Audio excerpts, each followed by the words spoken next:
حديث محمد بن إسماعيل البخاري قال حدثنا يعقوب بن إبراهيم قال حدثنا يحيى بن سعيد عن عبيد الله قال أخبرني نافع عن ابن عمر رضي الله تعالى عنهما أن النبي صلى الله عليه وسلم عرضه يوم أحد وهو ابن 14 سنة فلم يجزه، وعرضه يوم الخندق وهو ابن 15 سنة فأجازه. وبه قال حدثنا قتيبة قال حدثنا عبد العزيز عن أبي حازم عن سهل بن سعد رضي الله تعالى عنه قال كنا مع رسول الله صلى الله عليه وسلم في الخندق وهم يحفرون ونحن ننقل التراب على أكتافنا، فقال رسول الله صلى الله عليه وسلم: اللهم لا عيش إلا عيش الآخرة فاغفر للمهاجرين والأنصار. وبه قال حدثنا عبد الله بن محمد قال حدثنا معاوية بن عمرو قال حدثنا أبو إسحاق عن حبيب سمعت أنس رضي الله تعالى عنه يقول: خرج رسول الله صلى الله عليه وسلم إلى الخندق فإذا المهاجرون والأنصار يحفرون في غداة باردة لم يكن لهم عبيد يعملون ذلك لهم، فلما رأى ما بهم من النصر والجوع قال: اللهم إن العيش عيش الآخرة فاغفر للأنصار والمهاجرة. فقالوا مجيبين له: نحن الذين بايعوا محمدا على الجهاد ما بقينا أبدا. وبه قال حدثنا أبو معمر قال حدثنا عبد الوارث عن عبد العزيز عن أنس رضي الله تعالى عنه قال: جعل المهاجرون والأنصار يحفرون الخندق حول المدينة وينقلون التراب على بطونهم وهم يقولون: نحن الذين بايعوا محمدا على الجهاد ما بقينا أبدا. قال يقول النبي صلى الله عليه وسلم وهو يجيبهم: اللهم إنه لا خير إلا خير الآخرة فبارك لي في الأنصار والمهاجرة. قال ويؤتون بملء كف من الشعير فيصنع لهم بإهالة سلخة توضع بين يدي القوم والقوم جياع وهي بشعة في الحق ولها ريح ممكن. وبه قال حدثنا خلاد بن يحيى قال حدثنا عبد الواحد بن أيمن عن أبيه قال أتيت جابرا رضي الله تعالى عنه فقال: إنا يوم الخندق نحفر فعرضت كلية شديدة فجاء النبي صلى الله عليه وسلم فقال: هذه كلية عرضت في الخندق. فقال: أنا نازل. ثم قام وبطنه معصوب بحجر ولبثنا 3 أيام لا نذوق ذواقا. فأخذ النبي صلى الله عليه وسلم المعول فضرب فعاد كثيبا أهيل أو قال أهيلا. فقلت: يا رسول الله صلى الله عليه وسلم ائذن لي إلى البيت. فقلت لامرأتي: أرأيت بالنبي صلى الله عليه وسلم شيئا ما كان في ذلك صبر فعندك شيء؟ قالت: عندي شعير وعناق. فذبحت العناق وطحنت الشعير حتى جعلت اللحم في البرمة ثم جئت النبي صلى الله عليه وسلم والعجين قد انكسر والبرمة بين الأكافين قد كادت تنضج. فقلت تعيمني فقلت: أنت يا رسول الله صلى الله عليه وسلم ورجل أو رجلان؟ قال: كم هو؟ فذكرت له. قال: كثير طيب. قال: قل لها لا تنزع البرمة ولا الخبز من التنور حتى آتيه. قال: قوموا. فقام المهاجرون والأنصار فلما دخل على ابنته قال: ويحك. جاء النبي صلى الله عليه وسلم بالمهاجرين والأنصار ومن معهم. قالت: هل سألك؟ قلت: نعم. فقال: ادخلوا ولا تضاغطوا. فجعل يكسر الخبز ويجعل عليه اللحم ويخمر البرمة والتنور إذا أخذ منه ويقرب إلى أصحابه ثم ينزع، فلم يزل يكسر الخبز ويغرف حتى شبعوا وبقي بقية. قال: كلي هذا وأهدي فإن الناس أصابتهم مجاعة. وبه قال حدثني عمرو بن علي قال حدثنا أبو عاصم قال أخبرنا حنظلة بن أبي سفيان قال أخبرنا سعيد بن ميناء قال سمعت جابر بن عبد الله رضي الله تعالى عنه قال: لما حفر الخندق رأيت بالنبي صلى الله عليه وسلم خمس شديدا فانكفأت إلى امرأتي فقلت: هل عندك شيء؟ فإني رأيت برسول الله صلى الله عليه وسلم خمس شديدا. فأخرجت إلي جرابا فيه صاع من شعير ولنا بهيمة تاجر فذبحتها وطحنت شعيرا ففرغت إلى فراغي وقطعتها في برمتها. ثم وليت إلى رسول الله صلى الله عليه وسلم فقالت: لا تفضحني برسول الله صلى الله عليه وسلم وبمن معه. فجئته فساررته فقلت: يا رسول الله صلى الله عليه وسلم ذبحنا بهيمة لنا وطحنت صاعا من شعير كان عندنا فتعال أنت ونفر معك. فصرح النبي صلى الله عليه وسلم فقال: يا أهل الخندق إن جابرا قد صنع سورا فحيها لم يكن. فقال رسول الله صلى الله عليه وسلم: لا تنزلن برمتكم ولا تخبزن عجينكم حتى أجيها. فجئت وجاء رسول الله صلى الله عليه وسلم يقدم الناس حتى جئت امرأتي فقالت بك وبك، فقلت قد فعلت الذي قلت، فأخرجت له عجينا فبصق فيه وبارك، ثم عمد إلى برمتنا فبصق فيه وبارك، ثم قال ادعوا خابزة فلتخبز معي واقدحي من برمتكم فلا تنزلوها وهم ألف، فأقسم بالله لقد أكلوا حتى تركوه وانحرفوا، وإن برمتنا لتغط كما هي، وإن عجيننا لا يخبز كما هو. وبه قال حدثني عثمان بن ابي شيبه قال حدثنا عبد عن هشام عن ابيه عن عائشه رضي الله تعالى عنها اذ جاءوكم من فوقكم واسفل ومن اسفل منكم واذ زاغت الابصار وبلغت القلوب الحناجر قالت كان ذلك يوم الخندق. وبه قال حدثنا مسلم وابراهيم قال حدثنا شعبة عن ابي اسحاق عن البراء رضي الله تعالى عنه قال كان النبي صلى الله عليه وسلم يقول التراب يوم الخندق حتى أغمر بطنه أو يغبر بطنه، يقول والله لولا الله ما اهتدينا ولا تصدقنا ولا صلينا، فأنزل سكينة علينا وثبت الأقدام إن لقينا، إن الغلا قد بغوا علينا إذا أرادوا فتنة أبينا، ورفع بها صوته أبينا. وبه قال حدثنا مسدد قال حدثنا يحيى بن سعيد عن شعبة قال حدثني الحكم عن مجاهد عن ابن عباس رضي الله تعالى عنهما عن النبي صلى الله عليه وسلم قال نصرت بالصبا وأهلكت عاد بالدبور. وبه قال حدثني أحمد بن عثمان قال حدثنا شريح بن مسلمة قال حدثني إبراهيم بن يوسف قال حدثني أبي عن أبي إسحاق قال سمعت البراء بن عازب رضي الله تعالى عنه يحدثه قال لما كان يوم الأحزاب وخندق رسول الله صلى الله عليه وسلم رأيته ينقل من تراب الخندق حتى وارى عني الغبار جلدة بطنه، وكان كثير الشعر فسمعته يرتجز بكلمات ابن رواحة رضي الله تعالى عنه وهو ينقل التراب ويقول اللهم لولا أنت ما اهتدينا ولا تصدقنا ولا صلينا، فأنزل سكينة علينا وثبت الأقدام إن لاقينا، إن الأولى قد بغوا علينا وإن أرادوا فتنة أبينا. قال ثم يمد صوته بآخرها. وبه قال حدثني عبدة بن عبد الله قال حدثنا عبد الصمد عن عبد الرحمن هو ابن عبد الله بن دينار عن أبيه إن ابن عمر رضي الله تعالى عنهما قال أول يوم شهدته يوم الخندق. وبه قال حدثني إبراهيم بن موسى قال أخبرنا هشام عن معمر عن الزهري عن سالم عن ابن عمر قال وأخبرني ابن طاووس عن عكرمة بن خالد عن ابن عمر رضي الله تعالى عنهما قال دخلت على حفصة ونسواتها تنطف قلت قد كان من أمر الناس ما قرينا فلم يجعلني من الأمر شيء، فقالت الحق بهم فإنهم ينتظرونك وأخشى أن يكون في احتباسك عنهم فرقة، فلم تدعه حتى ذهب. فلما تفرق الناس خطب معاوية رضي الله تعالى عنه قال من كان يريد أن يتكلم في هذا الأمر فليطلع لنا قرنه فنحن أحق به منه ومن أبيه. قال حبيب مسلمة فهلا أجبته. قال عبد الله رضي الله تعالى عنه فحللت حوبتي وهممت أن أقول أحق بهذا الأمر منك من قاتلك وأباك على الإسلام، فخشيت أن أقول كلمة تفرق بين الجمع ونسفك الدم وتحمل عني غير ذلك، فذكرت ما أعد الله في الجنان. قال حبيب حفظت وعصمت. قال محمود عن عبد الرزاق ونوساتها. وبه قال حدثنا أبو نعيم قال حدثنا سفيان عن أبي إسحاق عن سليمان بن سرد قال رضي الله تعالى عنه قال النبي صلى الله عليه وسلم يوم الأحزاب نغزوهم ولا يغزونا. وبه قال حدثني عبد الله بن محمد قال حدثنا يحيى بن آدم قال حدثنا إسرائيل سمعت أبا إسحاق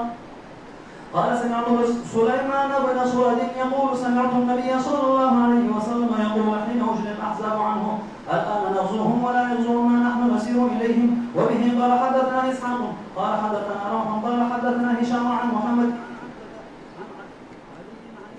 صلى الله عليه وسلم أنه قال يوم الخندق ملأ الله عليهم بيوتهم وقبورهم نارا شغلونا عن صلاة الوسطى حتى غابت الشمس. وبه قال حدثنا المكي بن إبراهيم قال حدثنا هشام عن يحيى عن أبي سلمة عن جابر بن عبد الله إن عمر بن الخطاب رضي الله تعالى عنه جاء يوم الخندق بعدما غابت الشمس جعل يسب كفار قريش وقال يا رسول الله صلى الله عليه وسلم ما كدت أن أصلي حتى كادت الشمس أن تغرب. قال النبي صلى الله عليه وسلم وأنا والله ما صليتها. فنزلنا مع النبي صلى الله عليه وسلم بطحانا فتوضأ للصلاة وتوضأنا لها وصلى العصر بعدما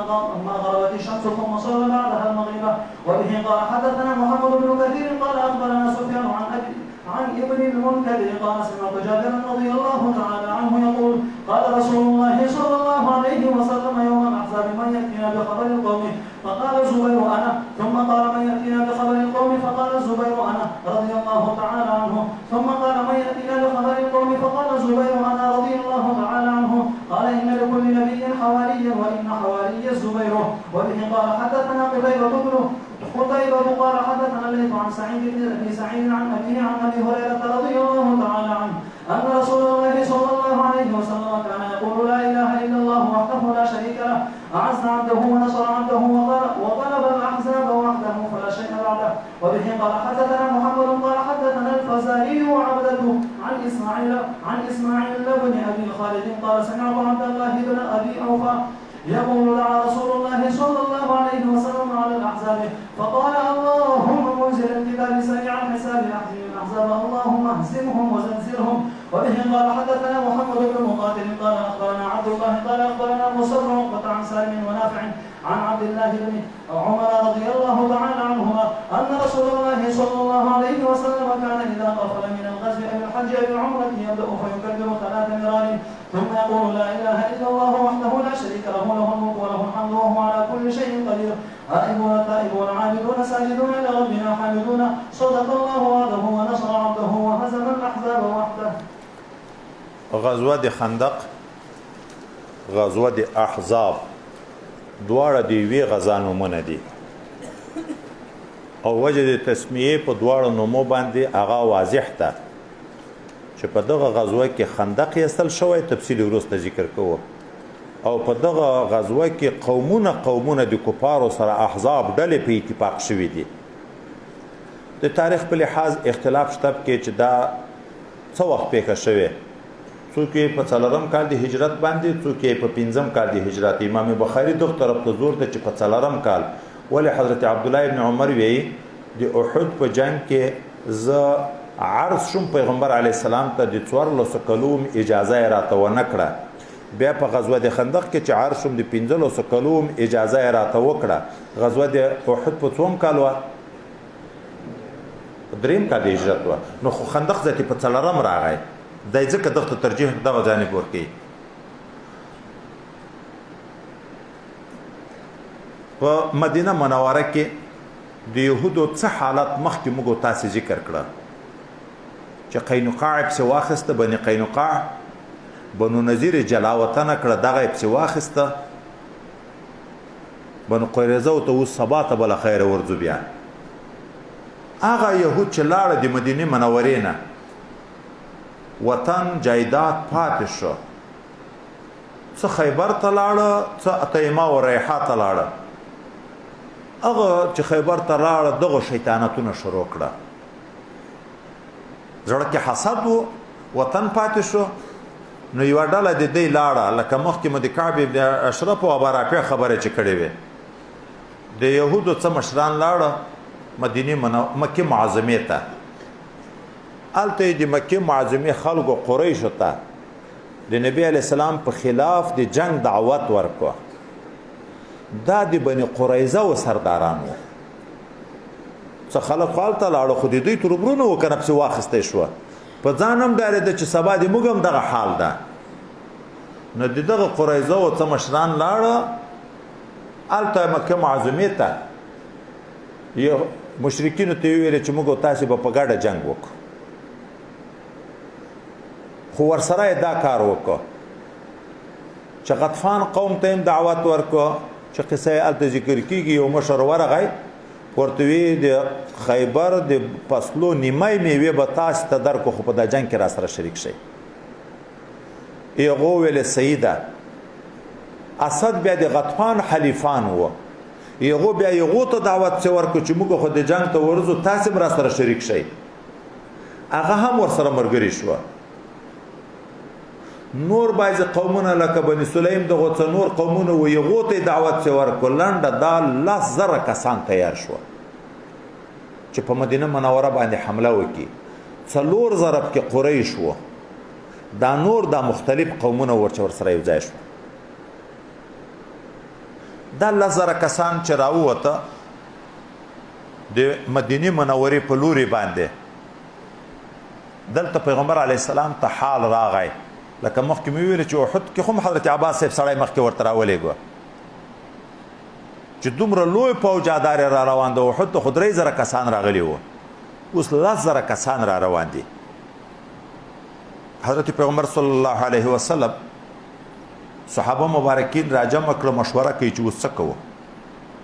حضرت سلمان فارسی رضی الله تعالی عنه چې ډیر تجربه کار و ځکه 250 کلو عمر و او جنگونه ډیر لیدلی و د یو مشوره ورکړه چې موږ په پاریس کې به داسې پیښه وه چې دښمن به زورور و په دا به پیدو چې موږ لاندې کوي بیا به مو د دښمن مخ ته خندق ویست نو د خندق نه خو ټوپونه نه وو تیاری خو مخکې نه وې ټوپکې خو نه وې خو د لاس جنګونه وو چې دا کډي ته راکوزیږي بیا راخیږي پورته دلته که الکي که ښځه که سپین ږیره یم په تیږو ویشتی شي دفاع اسانه شي دا په عربو کې تر اوسه نه وه پیښه شوې دا حال دی نه و لیدلی دا خبر معقوله وه پیغمبر صلی الله علیه وسلم دا مشوره قبوله کړه د مدینې منورې په 3 طرفو کلی یا باغونه وو نو په دا پیدا چې دښمن په دغه لیار نشي راتلی ځکه 10,000 پوج دا په د کلي کې باغو کې نشي راتلی یو طرف چې د شام شریف د طرف نه کومه لیار ده دغه بیابان خالی وو نو خطر دی و چې کراځي د دغه لیارې نه راځي نو دلته 3.5 میله انداز مسافه ده تر جبل سلع پورې پیغمبر علیه السلام نقشه جوړ کړه خط ورته کش کو چې دلته به خندق جوړو او مرګري ډلې جوړ کړه لاس کسان لاس کسانو ته لاس غزم زکه ورکړه 3,000 صحابه لګیا شو په د خندق په کار باندې د خندق جوړول د موږ تاسو په غزو 2.5 غزه شرعي غز 15 غزه 2.5 غزه کډای د انسان تر قد نه جګ چې دومره به جوړوي دغه لاسو مجاهدینو به چې ځکه پستاوه دا به چې زر خلاص کړ بیا به ورغله د نورو کومک ته مرګریته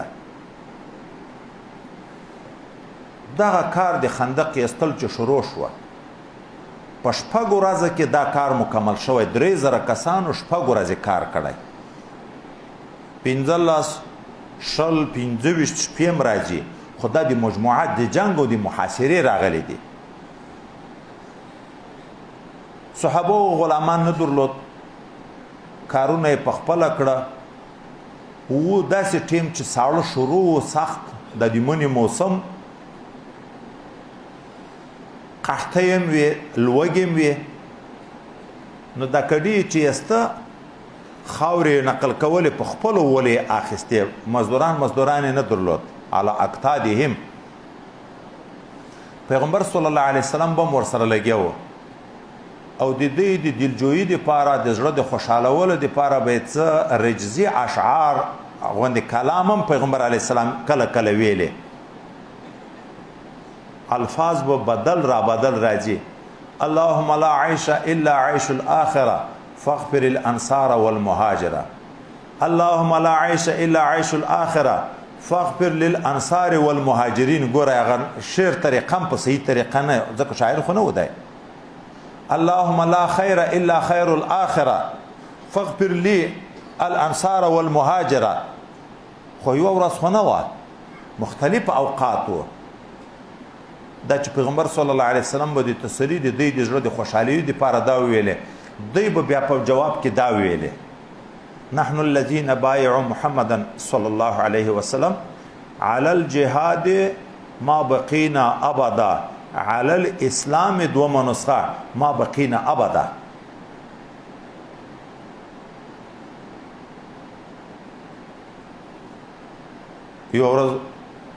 یو ډلې ته د مجاهدینو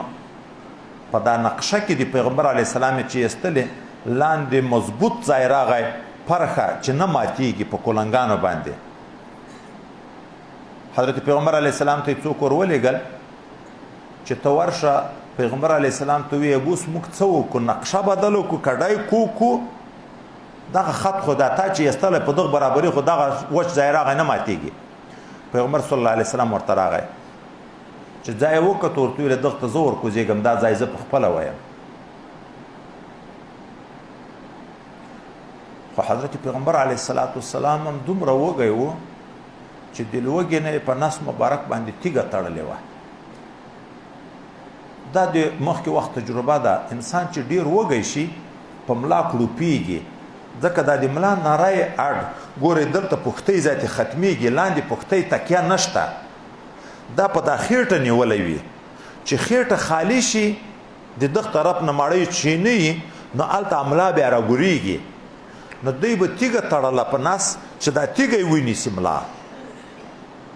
بل دا حکمت چې ډیر سړی وږی شي خېټه پړسیږي لکه ګیس اخلي هغه بیا نه اخلي پیغمبر صلی الله علیه وسلم چې کوزېدو هغه جبل چې راواخیست چې هلته یې ولیدو صحابه چې د په خپل نس مبارک باندې تیږه تړلې 3 شپې صحابه هم هېڅ شی نه و خوړلې داسې لوږې وې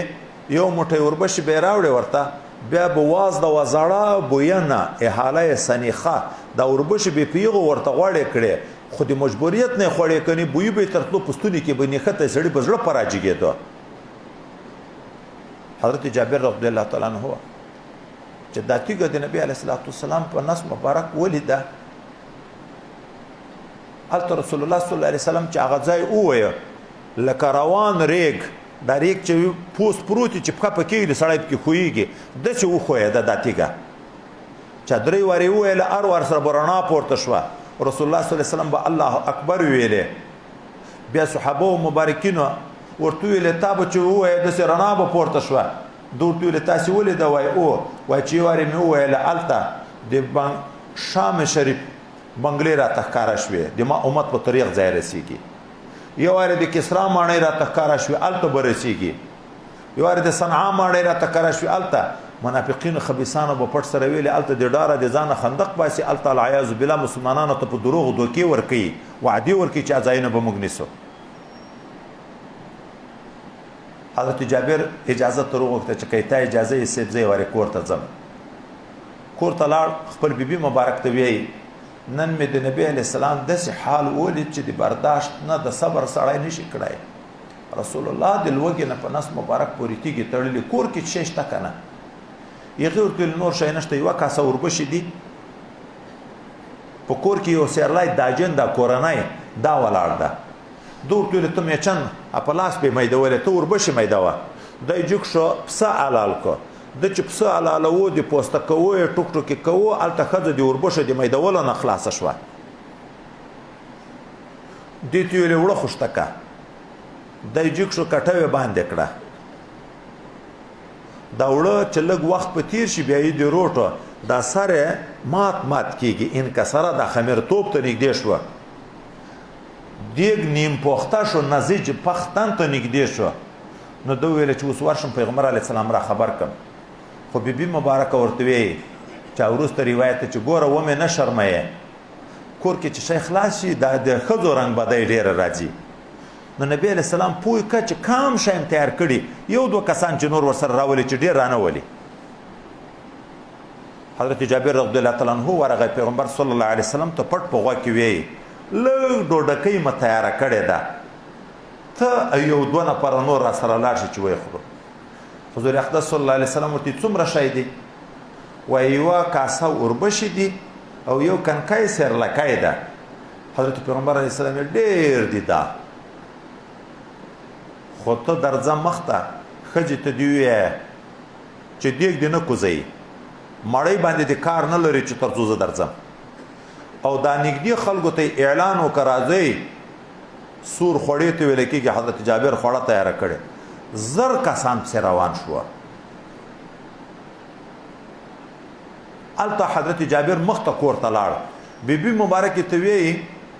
چې نبي علیه السلام خو عام اعلان وکړه مهاجر و انصار 1000 کسان پسې را روان شوه هغه ورته ویي فعل الله بکا وکا بکا کذا و کذا بکا و یا و بکا خدای دې داسې داسې کا خو ویښیاره وایي وا تجربه ناکه و بیرته پوښتنه تر وکړه نبي علیه السلام پوښتنه درنه وکړه چې څومره شیان پاخه دي ده ورته ویلې او پوښتنه خو یې رانه وکړه پوه شوه چې رسول الله اراده د معجزې لري وایي بس بیا پروا نشته حضور اقدس صلی الله علیه وسلم چې راغی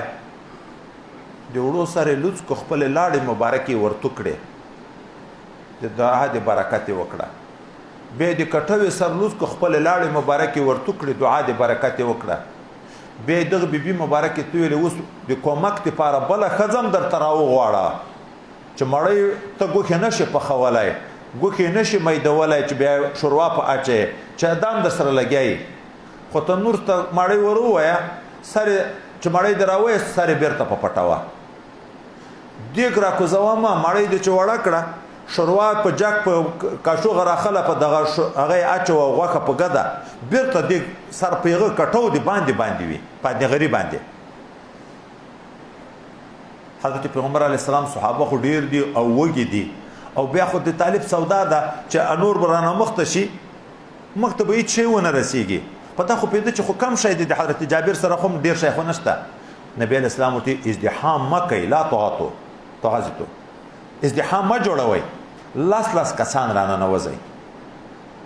کاسا کې روټه وړه کې شروع په واچي غواخه پکېګ دي لاس کسان هغه ماړه شي وځي دا زر کسان ټول خلاص شو او کټو دغه څه ډکه د خوټیږي مړی دغه څه پخېږي نه خلاصيږي اخر کې حضور پاک صلی الله علیه وسلم بیبي مبارکه ته وی خلک ټول وګی دي ته مو سوخره د امسایه او کورو تم لګ شای ورولېګا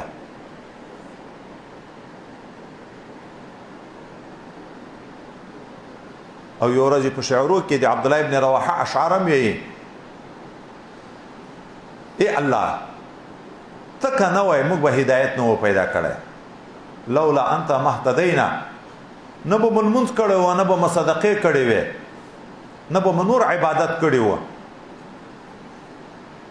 دغه کفارو په اشر خلق سره راټول کړي دي ان الاولا قد بغوا علينا قومونه جمع شوي دي اوس دلته بیا دوه احتمال دي اذا ارادوا فتنه ابينا اتينا کدی فتنه شرک مراد شي ابينا به بیا وي چې کفر ته موږ ته دعوت را کړې خو موږ انکار کړې موږ د ایمان نه تیریږو او کده شي چې فتنه را جنگ واخستې شي اتینا بیا موږ راغلی میدان ته بیا موږ ولا نه یو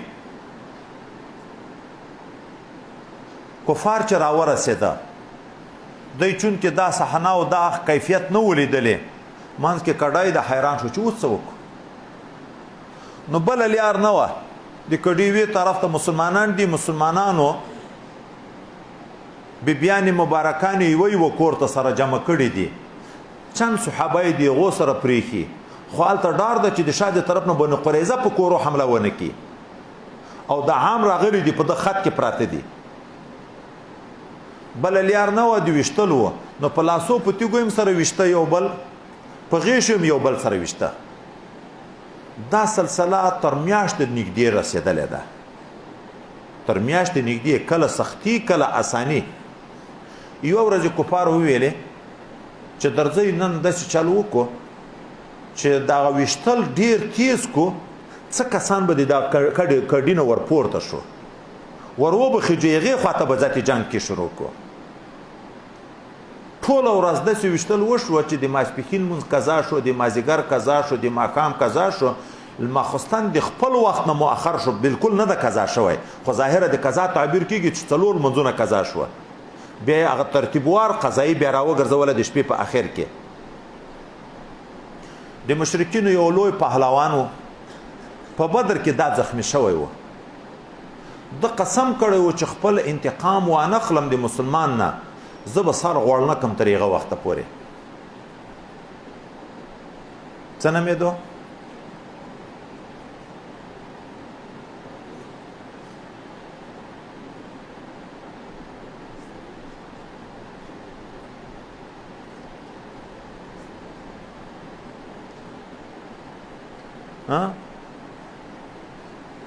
عامر ابن عبدود دغه د عکرمه زید ابن نفیل دا او عکرمه ابن ابي جهل دا یو څو کسان نور دي دا راغله په دغه کډي کې یو ځای کې کوز شو راوخته دغه پورې غاړې ته اعلان د مبارزې وکړ دا لوی پهلوان مخې ته حضرت علي کرم الله وجهه وروت ګورئ نوی ځوان ده چې نبی علیه السلام دنیا نه لاړ دی چې آخر کې بیا وفات کېدو ګوره خلافت خو 10 کاله ده هلته دی د 3 کالو و ایمان یې په کنکتوب راوړی و نو دا د 15 کالو په منځ کې نوی ځوان ده تکړه دا پهلوان معمر سړی ده حضرت علي صاحب چې مخې ته ورو د چې ولید نو حضرت علي صاحب ته څه وایي وایي د تا د عمر ډېر شپې لا پاتې دي د دنیا امیدونه به دې ډېر وي ځوان هلک یې ته ځان مه راباندې وژنه دا امیدونه به دې پاتې شي داسې مشر سړی راولېږه مخې ته چې هغه د دنیا خوندونه اخیستي که مړ شي پروا نه یې زه د تا مرګ نه خوښوم حضرت علي صاحب ورته زه خو د تا مرګ ډېر ښه خوښوم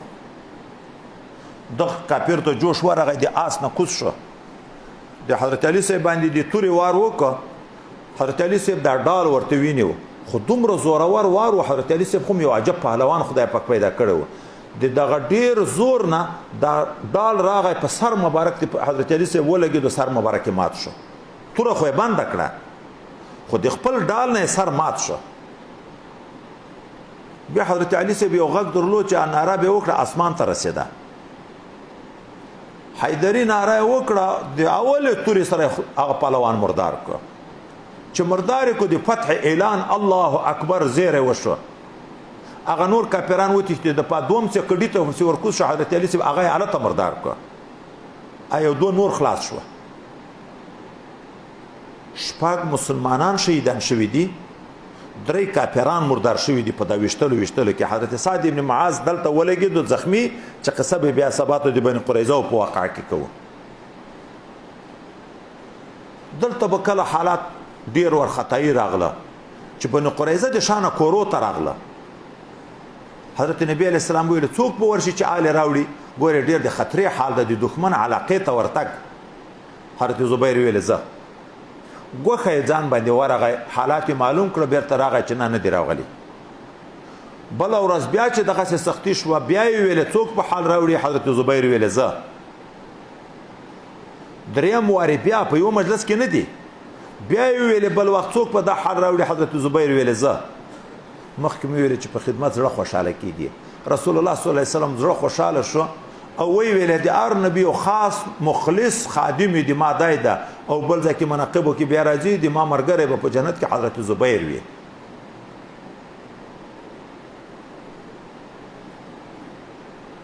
په دا مابین کې حالات بدلیږي او را بدلیږي نعیم ابن مسعود اشجعی د غطفان د قوم سردار و اخم په جنگ کې راغلی و یغه ایمان راوړی راغی پیغمبر علیه السلام ته پیغمبر صلی الله علیه وسلم ته وی ما ایمان راوړی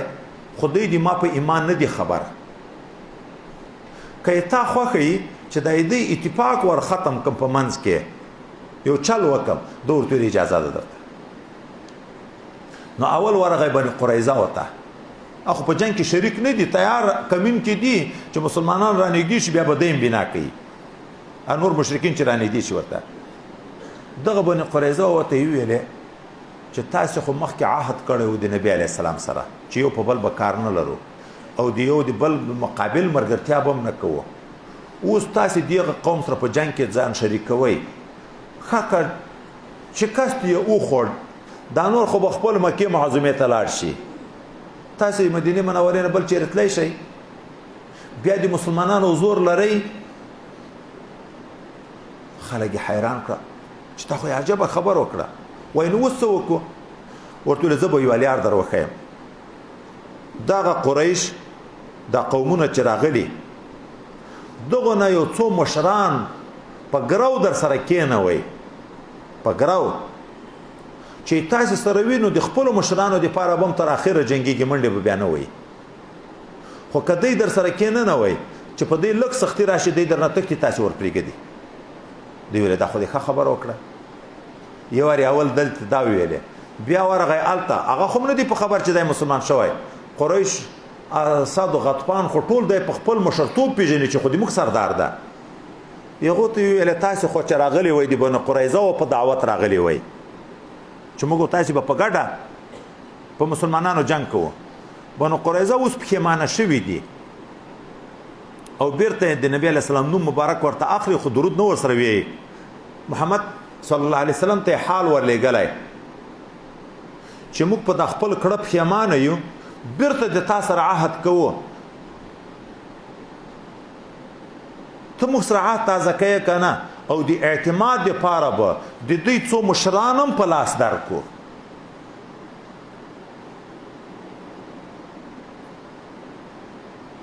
یو ویل دا څنګه داسې خبر کړې ده اکرمه ابن ابي جهل هغه ورولېږه چې ورشه بني قریظه ورته ووایې چې ساړه ده موږ مسافر دلته پراته یو ذاتي د خوراک شیان هم راخلاصېږي تاسې ولې جنګ نه شروع کوئ خو تیار د نن په مدینه منوره کې تاسې خو د خندق نه دغه خونه جنگ د شانه شروع کوي چې موږ ته هم لار خلاصه شي چې ورغه یغو ته ویلې یغو ذاتي دا خبر ورته وکړه چې سبا به تاسې تښتېدلي موږ به ور پرېږدئ یو څه سرداران موږ ته په ګرو کې راکئ هلته خو نعیم ورته ویلي و چې د ګرو په نامه یې درنه اخلي بیا یې ورکوي مسلمانانو ته په ګرو کې څه مشران موږ ته کېنوئ بیا جنگ شروع کوو دوی ویل چې یاره دا خو د نعیم خبره رښتیا وه بېرته لاړ خپلو خلکو ته ویلی چې بس بنو قریظه را سره په چل کې شوه موږ نه په ګرو کې سړي غواړي مسلمانانو ته یې ورکوي خدای پاک د دوی په منځ کې بې اتفاقي راوسته یو عمل دا وشو دوم طرف ته الله یو توند باد راپورته کړ داسې تیز باد راغی چې د مشرکینو خیمې ړنګې کړې پړي یې پرې شوه کټوې مټوې چپه شوې اوښانو پړي پرې کړه یو بد حال شروع شو ابو سفیان غږ وکړه چې موږ خو چې راغلي وو جنګ ته د بني قریظه او په اعتماد راغلي وو یو طرف ته بني قریظه پښیمانه شوه بل طرف ته داسې سخته هوا ده چې په موږ مسلطه شوه خیمې هر څه یې راړنګ کړه نور خو د ساړه نه مرو دردی چې ځو اوښې ته سپور شو نو دا چې مشر روان شو قماندان صاحب مشران کشران یې پسې روان شو په دا شپه کې شکست یې وخوړ الله تعالی رسول الله صلی الله علیه وسلم خبر کو چې دی پر شکست وخوړ حضرت نبی علیہ السلام دلته د شپې بیا ویل څوک په د مشرکینو حال راوړي چې دی څه شوه دلته بیا څوک نه تیارېده بیا یې غږ وکړه وایي په فراقت رسول الله یې زړه نه کېده چې څوک د ده نه بیل شي حضرت حذیفه ابن یمان تر رسول الله صلی الله علیه وسلم جګ شه ته لاړ شه خو سخت ساړه ده نهایت سخت توند باد ده حضرت حذیفه وی چې رسول الله صلی الله علیه وسلم چې راته ویل چې ته لاړ شه خو په چا به کار نه لرې صرف معلومات وکړه چې دی لاړه که پاتې دي دی وی چې زه چې د نبي علیه السلام نه روان شوم تر هغه ځایه تګ راتګ کې په ما پورې ګرد شاوخوا هوا داسې ګرمه شوه لکه حمام ته چې سړی دننې ننوځي دننې په حوام کې چې ګرم وي زه په ساړه نه پیدم چې لاړم هلته مې دوی ولیده حتی خبرې مې واورېدې حتی بعضې مشران مې ویشتی هم شوی خو رسول الله راته ویلي چې په چا به کار نه لرې چې ومې لیده چې ټول کډې بس بارېږي او منډې دي بیرته راغلم د شپې اخر حصه ده راورسېدم پیغمبر صلی الله علیه وسلم ته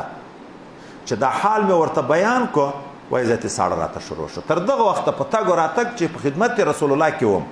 زه په ساړه نه یم پیدلی دلته بیا پیغمبر علیه السلام خپل څادر مبارک هم را باندې واچوه چې شپه دې بېخوبي کړې ده ته لږ پټ شه سهار پیغمبر علیه السلام اعلان وکړو در دې چې زه مدینې منورې ته کفارو لاړ شکست وخوړ منافقین خو ورخطا وه زړه ته یې نه لوېده خو الله تعالی داسې فتح راوسته چې نبی علیه السلام د هغه نه بعد اعلان وکړه الان نغزوهم ولا یغزوننا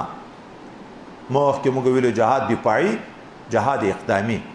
د دغه وختو کې خو دفاع او غزوه د خندق خو آینده به موږ حملې کو بیا به دوی ذاتي حملې ونه کړي هغه و د دغه نه بعد بیا کفارو حملې نه دي کړې مکې معظمې ته هم نبي علیه السلام پسې ورغی خیبر ته هم پسې ورغی تبوک ته هم پسې ورغی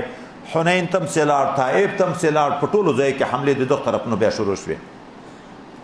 الله مسلمانانو ته فتح نصیب کړه کفار شرمنده رسوا ناامیده لاړ دی خو په دغه امید راغلي و چې موږ به مسلمانان بلکل ختموو 10,000 کسان راغلي وو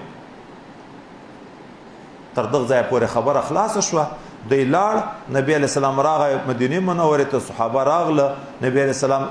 څڼې مبارکې پرې مینځلې غسل یې وکړو ځکه یو میاشت دا ګردونه او خاورې په وې هلته ملایکې په پسې دي مشرکین پسې اخیستې دي چې ښه لرې لاړ بیرته راغله نبی علیه الصلاة والسلام ته نور به قصه ثبات وکړو چې تاسې څڼې پرې مینځلې اصلیان مه لرې کړې موږ لیانه دې لرې کړې چې درځئ ورځو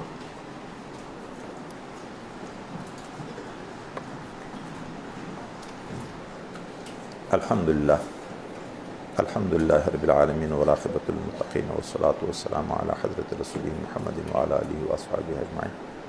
اللهم اهدنا الصراط المستقيم الصراط الذين أنعمت عليهم غير المغضوب عليهم ولا الضالين آمين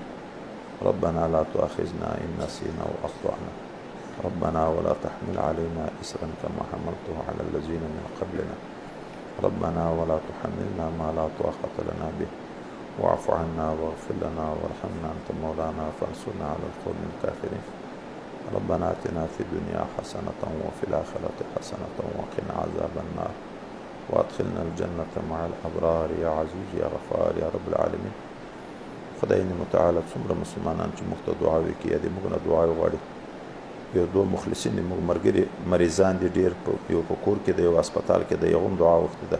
خدای پاک څومره خلک چې موږ ته دعاوې کوي دې موږ نه دعا وغواړي اخلاص کې محبت کې خدمت کې معاونت کې رب کریم د ټولو په شر درست حاجتونه دیني او دنیوي د غیب خزانونو پوره کړي طالبان مریضان دي دا اوس یو طالب کور ته لاړ د مرض د وجه نه الله ټولو ته د دین دپاره د علم د حاصلولو دپاره صحت کامله صریحه عاجله نصیب کړي موږ ته الله تعالی د دین د خدمت لپاره صحت کامله صریحه عاجله نصیب وګرځي طرفة العين وقلم خپل نفسه ته مسپاري وصلى الله تعالى على خير خلقه محمد وعلى امام بیٹری ختم شي ذات نور